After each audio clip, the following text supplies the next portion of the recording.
Hello and welcome back to my channel. In today's video, I will show you how to solve the ParkWhiz app not working.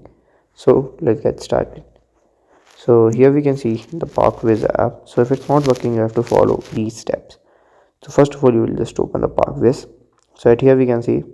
So if it's not work for you, then you have to follow these steps. Okay. So here we have to press it here and click on this I button. Then we have to scroll down and click here on the storage. Then we have to click on the clear the data, then click on delete. After that it will be deleted and we can open it again. So if it's not worked after that, you have to update the app. So you will likely go to the Google and you will likely search for the ParkWhiz app. Okay, click directly for ParkWhiz app. Then we'll click on here. Then here we can see the app. So if the updates will come, it will show here to update and you can update it. So this is how to fix it. So if you find this video helpful, make sure you like, subscribe and share the video. Thank you for watching.